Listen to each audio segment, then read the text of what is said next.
Hello dear students, today I am going to start the new topic of electrochemistry, that is conductance and resistance in electrolytic solutions। तो आज हम बस cover करेंगे conductance और resistance part.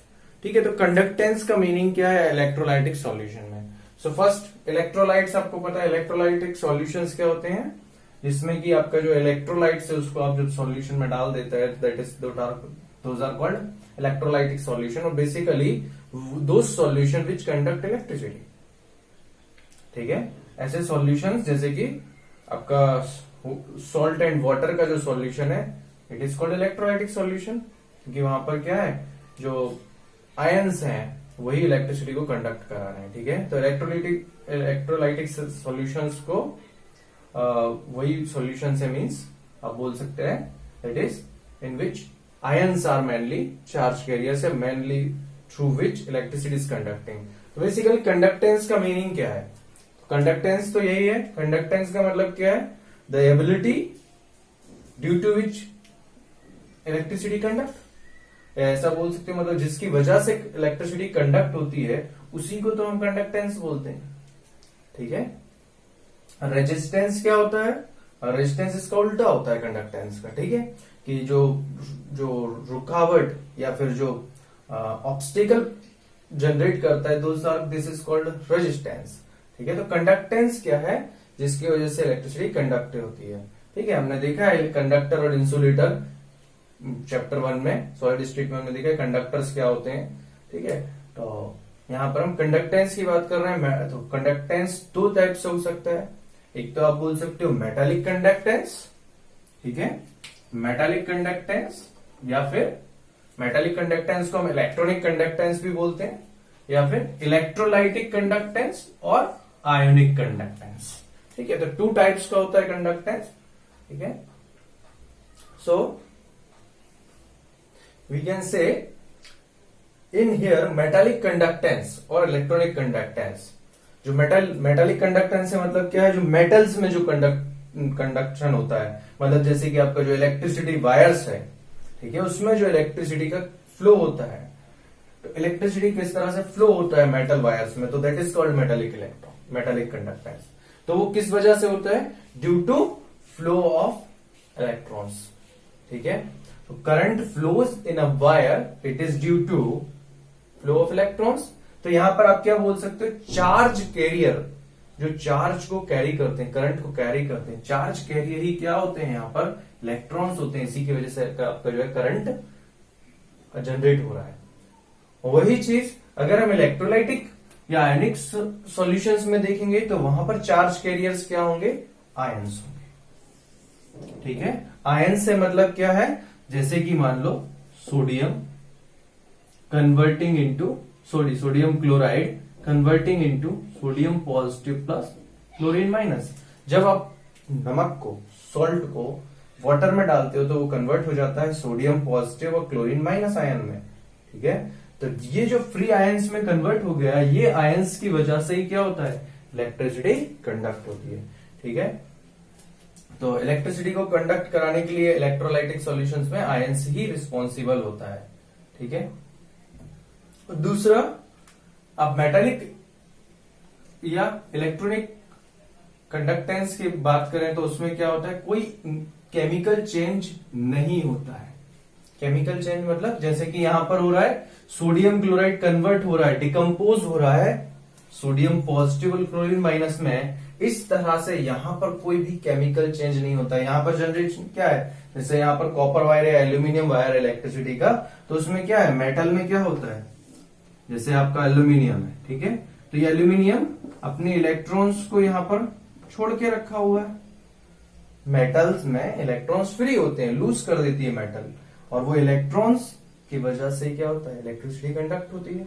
ठीक है, तो यहां पर कोई केमिकल चेंज नहीं होता है। ठीक है, यहां पर मेटल्स में, मेटल वायर्स में यहां पे कोई केमिकल चेंज नहीं होता, electricity is conduct by only electrons flow. Then next point is no mass transfer, means जो ट्रांसफर ऑफ मास है वो कोई भी यहां पर मास ट्रांसफर नहीं होता है, क्योंकि इलेक्ट्रॉन्स आपका जनरली फ्लो कर रहे हैं, और इलेक्ट्रॉन्स को आप बोल सकते हो these are nothing but having negligible mass, और बेसिकली इलेक्ट्रॉन्स का भी जो फ्लो है वो अपने प्लेसेस पर बस वाइब्रेट होते हैं। ठीक है, मतलब यानी कि यहाँ पर एक इलेक्ट्रॉन है और यहाँ पास में इलेक्ट्रॉन है, यहाँ पास में बहुत सारे इलेक्ट्रॉन है, तो ये यहाँ से इधर गया और ये तो इसको इलेक्ट्रिसिटी, इसने चार्ज को ट्रांसफर किया इसके थ्रू, मतलब आप बोल सकते हैं जो करंट का फ्लो होता है वो इस तरह से होता है।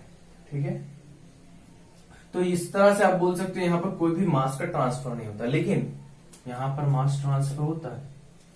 ठीक है, मास का ट्रांसफर होता है। डिकम्पोजिशन में आप बोल सकते हो मास का जो है, मास क्या हो जाता है, इंक्रीज कर जाता है। ठीक है, डिकम्पोजिशन में आपका जो है जनरली आप क्या बोल सकते हो, डिकम्पोजिशन में मास में चेंज शो होता है। ठीक है, मास का ट्रांसफर होता है।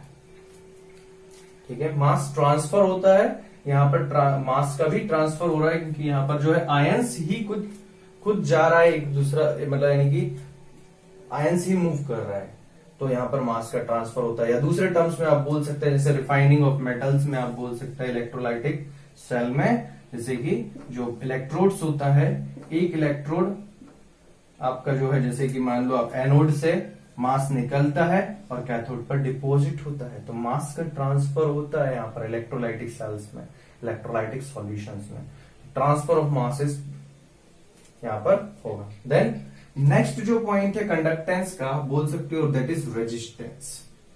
तो यहाँ पर रेजिस्टेंस किस तरह से होता है, आपका जो मेटालिक कंडक्टर है उसमें, मेटालिक कंडक्टर में रेजिस्टेंस किस तरह से होता है, it is due to collision of electrons. जो इलेक्ट्रॉन्स हैं उसका कॉलिजन किसके साथ, जो मेटल एटम्स हैं, फिक्स्ड मेटल एटम्स, आप बोल सकते हो फिक्स्ड मेटल एटम्स जो हैं उनके साथ में इलेक्ट्रॉन्स का कॉलिजन होता है, जिससे कि रेजिस्टेंस, जो उसी को हम रेजिस्टेंस बोलते हैं। ठीक है, देन यहां पर रेजिस्टेंस की बात कर रहे हैं इलेक्ट्रोलाइटिक सॉल्यूशन में, तो इलेक्ट्रोलाइटिक सॉल्यूशन में रेजिस्टेंस बोल सकते हो it is due to collision of ions. ठीक है, जो आयंस हैं जैसे सोडियम क्लोराइड, इस तरह से मतलब बहुत सारे आयंस होते हैं यहाँ पर, तो उनके बीच में कॉलिजन होता है, उनका कॉलिजन सॉल्वेंट मॉलिक्यूल्स के साथ होता है, और क्योंकि यहाँ पर ये these are ions are charge positive and negative, तो उनके बीच में अट्रैक्शन फोर्स ऑफ भी वर्क करता है। ठीक है, interionic force of attraction, positive negative electrostatic force, तो उसके वजह से भी क्या बोल सकते हो, वहां पर रेजिस्टेंस जनरेट हो रहा है। ठीक है, तो रेजिस्टेंस इस तरह से होता है। दूसरा रेजिस्टेंस किस पर डिपेंड करता है, अगर टेम्परेचर की बात करें तो ऑन टेम्परेचर, मेटालिक कंडक्टर में जब टेम्परेचर को इंक्रीज करते हैं, ठीक है, मेटल्स में जो आपका जो मेटल्स है उसमें अगर टेम्परेचर को जब इंक्रीज करते हैं तो रेजिस्टेंस इंक्रीज हो जाता है। रीजन कि यहाँ पर जो मेटल में अभी तो फिक्स्ड मेटल एटम्स हैं, तो इलेक्ट्रॉन फ्लो हो रहा है, मतलब जो भी रेजिस्टेंस आ रहा है फिक्स्ड मेटल एटम्स के साथ में उसके साथ, लेकिन बाद में क्या होता है मेटल आयंस भी फ्लो होने लगते हैं। टेम्परेचर इंक्रीज करेंगे, मेटल क्या होगा, मेल्ट स्टेट में आएगा, आप बोल सकते हो, मतलब उसमें एटम्स जो होंगे मेटल के वो फ्री होने लगेंगे, तो वहां पर रेजिस्टेंस और इंक्रीज हो जाता है। जबकि यहाँ पर इलेक्ट्रोलाइटिक सॉल्यूशन में टेम्परेचर इंक्रीज करने से क्या होगा, आप बोल सकते हो टेम्परेचर इंक्रीज करने से जो आयंस है उनका स्पीड इंक्रीज हो जाएगा, जो आयंस है वो फास्टली मूव करने लगेंगे टेम्परेचर इंक्रीज करने से। ठीक है, टेम्परेचर इंक्रीज करने से आयंस फास्टली मूव करेंगे, जिससे रेजिस्टेंस कम हो जाएगा। ठीक है, क्योंकि आयंस फास्टली मूव करेंगे मतलब कंडक्टेंस इंक्रीज होगा। तो ये यहाँ पर इनवर्सली डिपेंड करता है टेम्परेचर से, on increasing temperature resistance decreases. ठीक है, तो ये कुछ इंपोर्टेंट पॉइंट्स हैं between metallic conductor and electrolytic conductor. So metallic conductance and electrolytic conductance depends upon some important factors are there. That is जैसे nature of metal पर depend करता है metallic conductance, क्योंकि मेटल कौन कौन सा है, जैसे कि आप बोल सकते हो silver is best conductor of electricity. ठीक है, सिल्वर में अच्छे से आयंस का कंडक्शन होता है, copper is second most, aluminium is third most, ऐसा बोल सकते हो आप। ठीक है, तो इस तरह से आपका जो है, और मतलब यानी कि नेचर ऑफ मेटल पर डिपेंड कर रहा है। हर एक मेटल सेम स्पीड के साथ में इलेक्ट्रिसिटी को कंडक्ट नहीं करता है। ठीक है, क्योंकि आपका जो है यहाँ पर जो वायर्स होते हैं मोस्टली एल्यूमिनियम या कॉपर के होते हैं, सिल्वर के बेस्ट कंडक्टर है बट कॉस्टली होने के कारण उसको यूज नहीं करते। Then number of valence electron पर भी डिपेंड करता है मेटालिक कंडक्टेंस। देखो नंबर ऑफ वैलेंस इलेक्ट्रॉन जितना ज्यादा होगा उतना ज्यादा अच्छे से कंडक्शन होगा, क्योंकि वो जो नंबर ऑफ वैलेंस इलेक्ट्रॉन होते हैं वही तो अवेलेबल होते हैं किसके लिए, फ्री हो जाते हैं, वो फ्री इलेक्ट्रॉन जल्दी से बाहर निकल सकते हैं वैलेंस। जैसे कि आप बोल सकते हो एल्यूमिनियम में, एल्यूमिनियम क्या शो करता है, aluminium 3 positive plus free electron, ठीक है। तो जितना ज्यादा इलेक्ट्रॉन इसमें इलेक्ट्रिसिटी मोर कंडक्ट होगी देन सोडियम पॉजिटिव, सोडियम में सोडियम पॉजिटिव, ठीक है, +1 इलेक्ट्रॉन। जितना ज्यादा इलेक्ट्रॉन उतना ज्यादा इलेक्ट्रिसिटी का कंडक्शन है। देन टेम्परेचर, टेम्परेचर पर अभी बता ही दिया आपको, टेम्परेचर पर भी डायरेक्टली डिपेंड करता है। टेम्परेचर इंक्रीज करने से कंडक्टेंस डिक्रीज हो जाता है, सॉरी टेम्परेचर इंक्रीज करने से रेजिस्टेंस इंक्रीज हो जाता है, तो कंडक्टेंस क्या हो जाएगा, डिक्रीज हो जाएगा, ठीक है। देन नेक्स्ट इसी तरह से आप बोल सकते हो इलेक्ट्रोलाइटिक सॉल्यूशंस में, इलेक्ट्रोलाइटिक सॉल्यूशन में भी नेचर ऑफ इलेक्ट्रोलाइट पर डिपेंड करता है। मींस कि जो इलेक्ट्रोलाइट है वो स्ट्रॉन्ग इलेक्ट्रोलाइट है या वीक इलेक्ट्रोलाइट है, क्योंकि जो स्ट्रॉन्ग इलेक्ट्रोलाइट्स होते हैं उसमें कंप्लीट डिसोसिएशन ऑफ आयंस होता है, तो जितना ज्यादा नंबर ऑफ आयंस होता है उतना अच्छे से कंडक्शन होगा, ठीक है। और वीक इलेक्ट्रोलाइट्स में पार्शियली डिकम्पोजिशन होता है, जैसे कि आप बोल सकते हो सोडियम क्लोराइड में कंप्लीट होता है, या जो भी स्ट्रॉन्ग एसिड्स हैं या बेसेस हैं NaOH, ऐसे इसको ये इस तरह से आपका जो स्ट्रॉन्ग इलेक्ट्रोलाइट है, तो strong bases, strong acids, salts of strong acid and bases are nothing but the strong electrolytes, ठीक है, जिसका 100% डिकम्पोजिशन होता है। तो ऐसे इलेक्ट्रोलाइट्स में कंडक्शन ज्यादा होता है। वीक इलेक्ट्रोलाइट्स जैसे कि एसिटिक एसिड, मिथानोइक एसिड एक्सेट्रा, जिसमें क्या बोल सकते हो आप, बहुत ही कम या पार्शियली, मतलब as compare to strong electrolyte, वहां पर कंडक्टेंस कम होगा, ठीक है। Then size of ion their solvation पर भी डिपेंड करता है। साइज ऑफ आयन से मतलब क्या है, आयन जितना छोटा होगा उतना फास्ट मूव करेगा, ठीक है। तो जितना छोटा आयन होगा उतना ज्यादा फास्टली मूव करेगा, इसलिए वहां पर आयंस का साइज पर भी डिपेंड करेगा, क्योंकि आपका उसका स्पीड पर, बड़ा आयन होने से वो स्लो मूव करेगा, तो आयंस अगर स्लो मूव करेंगे तो कंडक्टिविटी कम होगी, ठीक है, कंडक्शन कम होगा, और ज्यादा मूव करेंगे ज्यादा फास्टली तो ज्यादा कंडक्शन होगा। सॉल्वेशन से मतलब क्या होता है कि कोई भी जो आयन है वो वाटर के साथ में कैसा रिएक्ट करता है। जैसे आप बोल सकते हो कॉपर 2 पॉजिटिव का सॉल्वेशन कॉपर पॉजिटिव से ज्यादा होता है, ठीक है, मतलब इसमें आयंस आपका जो है निकल गया है, छोटा है ये साइज में, लेकिन इससे ज्यादा ये इसके साथ वाटर ज्यादा अच्छे से क्या बोल सकते हैं, बॉन्ड्स बना लेता है, आप ऐसा बोल सकते हैं, वाटर ज्यादा अच्छे से इसको घेर लेता है। या फिर दूसरा बोल सकते हैं और एग्जांपल लिथियम है और सीजियम, इसमें ये छोटा है, ठीक है, फास्टली छोटा है साइज में, तो ये फास्टली मूव करेगा, और सीजियम बड़ा है तो स्लो मूव करेगा। लेकिन सॉल्वेशन के कारण से लिथियम पॉजिटिव का सॉल्वेशन हाइड्रेशन इफेक्ट ज्यादा है, इसलिए लिथियम वाटर मॉलिक्यूल के साथ में मिल करके बहुत एक बड़े मॉलिक्यूल में कन्वर्ट हो जाता है, जबकि सीजियम ऐसा नहीं कर पाता है, ठीक है। तो अल्टीमेटली कंडक्शन जो है या आप बोल सकते हो कंडक्टेंस जो है सॉल्यूशन में सीजियम का ज्यादा फास्ट होता है, लिथियम का नहीं होता है, क्योंकि उसका साइज बड़ा हो जाता है वाटर के साथ मिलकर, ठीक है। चलो इसी तरह से नेचर ऑफ सॉल्वेंट पर भी डिपेंड करेगा कि वो सॉल्वेंट किस तरह का है, ठीक है। सॉल्वेंट आपका जो है मतलब जैसे वाटर बहुत अच्छा सॉल्वेंट होता है, या यूनिवर्सल सॉल्यूशन सॉल्वेंट बोल सकते हो उसको, जिसमें इलेक्ट्रिसिटी कंडक्शन बहुत आसानी से हो जाता है, ठीक है, और अदर के साथ में इतने अच्छे से जो इलेक्ट्रोलाइट्स मिल नहीं पाता है। And then solute solute interactions, ठीक है, तो ये भी आपका जो है सॉल्यूट सॉल्यूट इंटरेक्शन, मतलब कि जो सॉल्यूट्स हैं, जैसे आपका सोडियम क्लोराइड आपने डाला है सॉल्ट, तो इनके बीच में भी जो इंटरेक्शंस हैं वो उस पर भी आपका जो है कंडक्टेंस डिपेंड करेगा, कि वो इंटरेक्शन अगर ज्यादा इंटरेक्शंस होंगे, मतलब sodium chloride sodium positive chlorine minus में ज्यादा स्ट्रॉन्ग फोर्स ऑफ अट्रैक्शन लग रहा है, तो वहां पर भी डिपेंड करेगा कंडक्टेंस, ठीक है। देन टेम्परेचर, टेम्परेचर पर डिपेंड करता है, टेम्परेचर इंक्रीज करने से कंडक्टेंस फास्ट हो जाता है, क्योंकि रेजिस्टेंस कम हो जाता है, ठीक है। तो इस तरह से आपका जो है ये मेन जो डिफरेंस है मेटालिक कंडक्टर्स या इलेक्ट्रोलाइटिक कंडक्टेंस में वो यहाँ पर क्लियर होता है। ठीक है, चलो रेजिस्टेंस ऑफ इलेक्ट्रोलाइटिक सॉल्यूशन। ठीक है, तो रेजिस्टेंस का मतलब नॉर्मली है वही, रेजिस्टेंस मतलब जो ऑब्स्टेकल है करंट को रोकने के लिए, ऐसा बोल सकते हो। ठीक है, so by Ohm's law you know that R is nothing but V by I और V is equal to IR। ठीक है, V is equal to IR, अगर V is voltage, I is current. ठीक है, ये तो आपको पता है। ठीक है, जब क्या हो आपका एक बोल सकते हो आप, जब बैटरी लगा हुआ एक सर्किट लगा होता है, ऐसे बोल सकते हो एक सर्किट, कंप्लीट सर्किट में ये रेजिस्टेंस है, ये बैटरी लगा हुआ है, तो यहां पर I करंट अगर फ्लो हो रहा है और V वोल्टेज है, तो आप बोल सकते हो यहां पर जो रेजिस्टेंस होगा वो क्या होगा, V by I।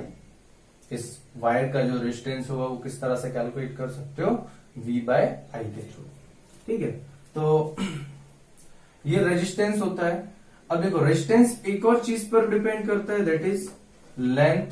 Resistance is directly proportional to length, okay, and inversely proportional to area. So R is equal to rho L by A। जो रेजिस्टेंस होता है वो क्या होगा, R is equal to rho L by A, it is called रो।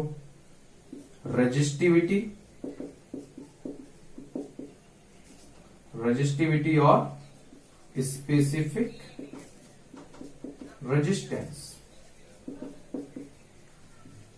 ठीक है, here length, wire के terms में length of wire and area of cross section, but यहां पर इलेक्ट्रोलाइटिक सॉल्यूशंस में जहां पर क्या है, इलेक्ट्रोड्स, ये जो आपका इस तरह से आप बोल सकते हैं, ये जो इलेक्ट्रोड्स हैं, ठीक है, ये कहीं आपका जो मान लो पॉजिटिव कैथोड है, एनोड जो भी है, ठीक है, ये आपका,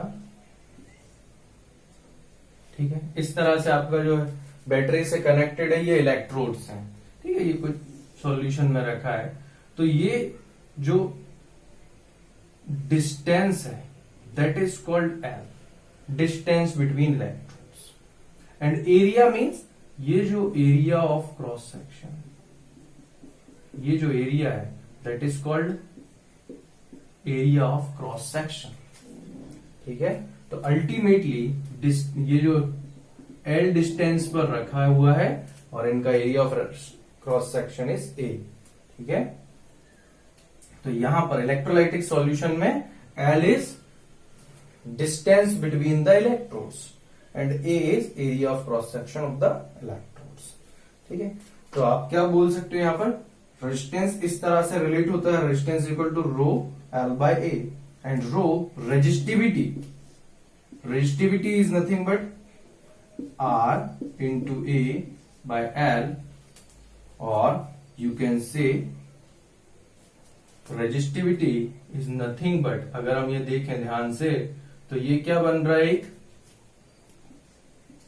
ये आपका इस तरह से आप बोल सकते हैं, ये आपका इलेक्ट्रोड हुआ और ये भी आपका इलेक्ट्रोड, तो ये अल्टीमेटली एक क्यूब फॉर्म हो रहा है। यहां इनके बीच में जितना भी चार्ज होगा, ये जो चार्ज फ्लो होंगे यहां पर इनके बीच में, आप बोल सकते हैं सॉल्यूशन के बीच में, तो वही आपका जो है क्या है, चार्ज फ्लो होंगे, उनको रोकेगा कोई ना कोई, तो उसको क्या बोलेंगे हम, रेजिस्टिविटी।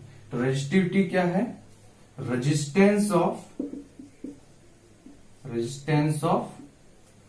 1 centimetre cubic solution. अब 1 सेंटीमीटर क्यूबिक सॉल्यूशन का मीनिंग क्या है, where area is 1 centimetre square, length is 1 centimetre. मतलब जब इलेक्ट्रोड्स को 1 सेंटीमीटर डिस्टेंस में आपने रख दिया है और एरिया ऑफ क्रॉस सेक्शन भी 1 सेंटीमीटर स्क्वायर है, तो उस केस में आपका जो रेजिस्टेंस होगा वही क्या होगा, उसी को आप बोल सकते हो resistivity. Resistivity is nothing but the resistance of 1 centimetre cubic solution. ठीक है, आप ये बोल सकते हो इस तरह से, 1 centimetre cubic electrolytic solution. Resistivity की यूनिट क्या होगी, तो यूनिट निकालने की, रेजिस्टेंस की यूनिट होती है ओम, यूनिट ऑफ रेजिस्टेंस इज ओम, तो यहां पर एरिया तो क्या होगा, मीटर स्क्वायर में या सेंटीमीटर स्क्वायर में। तो यहां पर रेजिस्टिविटी की यूनिट आएगी ओम मीटर और ओम सेंटीमीटर, क्योंकि ये centimetre square by centimetre, 1 centimetre cancel हो जाएगा, तो आप बोल सकते हैं यहां पर ये यूनिट आएगी। ठीक है। इसी तरह से रेजिस्टेंस का जस्ट अपोजिट होता है कंडक्टेंस। ठीक है, कंडक्टेंस डिनोटेड बाय जी और सी। सी या जी से इसको डिनोट करते हैं, it is nothing but reciprocal of resistance, और you can say unit of conductance is ohm per ohm, और सीमन भी बोलते हैं इसको, सीमन, और इसको मो भी बोलते हैं, MHO। ठीक है, सीमन को SI यूनिट है, S से रिप्रेजेंट करते हैं, कैपिटल S। ठीक है, तो दैट इज कंडक्टेंस का यूनिट है। लाइकवाइज जैसे हमने बोला रेजिस्टिविटी होता है। ठीक है, रेजिस्टिविटी इज फॉर मेटल, कोई भी मेटल होने से मटेरियलिस्टिक प्रॉपर्टी है, फिक्स होता है। ठीक है, इसी तरह से रेजिस्टिविटी का अगर हम जिस तरह से रेजिस्टेंस का उल्टा या रेसिप्रोकल क्या है, कंडक्टेंस, उसी तरह से रेजिस्टिविटी का भी रेसिप्रोकल होता है, that is called conductivity. It is called conductivity, reciprocal of resistivity is called conductivity, और it is this sign is known as, जैसे इसको रो बोलते हैं वैसे इसको कप्पा, कप्पा, और specific conductance. Unit of kappa is, अब देखो रो का क्या था, ओम मीटर या ओम सेंटीमीटर, सो ये क्या होगा 1/, आप बोल सकते हैं 1/, ओम मीटर या 1/, ओम सेंटीमीटर। 1/, का मीन्स पर ओम पर मीटर, और सीमन पर मीटर और सीमन पर सेंटीमीटर। डिपेंड करता है जो लेंथ है वो किस में दिया हो, सेंटीमीटर में ही होता है जनरली, क्योंकि आप इतना दूर तो रखोगे नहीं इसमें, इलेक्ट्रोलाइटिक इलेक्ट्रोड्स को ज्यादा दूर तो रखेंगे नहीं इतना, आपका जो आप इलेक्ट्रोलाइटिक सॉल्यूशन बनाते हैं तो उसमें सेंटीमीटर में ही रखते हैं। ठीक है, तो सीमन सेंटीमीटर ये यूनिट हो गया इसका। लाइकवाइज रिलेशन, कुछ और टर्म्स हैं यहां पर।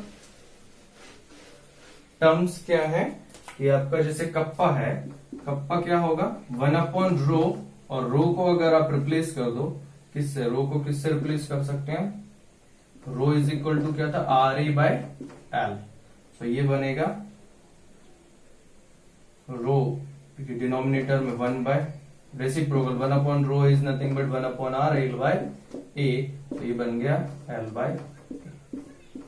ठीक है, तो ये आप इसको इस तरह लिख सकते हैं L/A into 1/R is your kappa.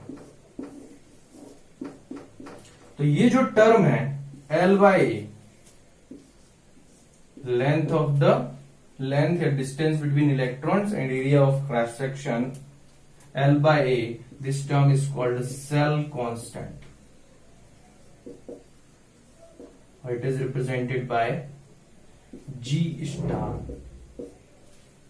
ठीक है, ये भी पर्टिकुलर अरेंजमेंट के लिए बार बार चेंज नहीं करना पड़ता। अगर एक पर्टिकुलर आप किसी एक मेटल का इलेक्ट्रोड लेकर रखा है तो उसके लिए ये भी फिक्स हो सकता है। ठीक है, अगर आप इलेक्ट्रोलाइटिक सॉल्यूशन बस चेंज कर लो, एक बार अरेंजमेंट कर दिया, सॉल्यूशन चेंज करते जाओ, तो उसके अकॉर्डिंग आप जो है कप्पा को मेजर कर सकते हैं। तो यहाँ पर जो है L/A क्या होगा, इसे बोलते हैं cell constant G star, so you can write it as kappa is equal to G star by R, G star asterisk. ठीक है, स्टार जैसा साइन है, और 1, तो इस तरह से आप जो है इसको रिलेट कर सकते हैं। और G जो होता है वो क्या होता है 1/R होता है, तो इसमें कंफ्यूज नहीं होना है। ठीक है, G 1/R that is conductance, G star is cell constant. ठीक है, तो आज यहीं तक करते हैं, यही सारे फॉर्मूले आपको जो है याद रखना है। दैट इज कप्पा का formula, L by that is conductivity या स्पेसिफिक कंडक्टेंस। डेफिनेशन अगर इसका है तो डेफिनेशन बोल सकते हो conductance of 1 centimetre cubic electrolytic solution. ठीक है, 1 सेंटीमीटर क्यूबिक इलेक्ट्रोलाइटिक सॉल्यूशन का जो कंडक्टेंस है वही आपका क्या है, कंडक्टिविटी। ठीक है।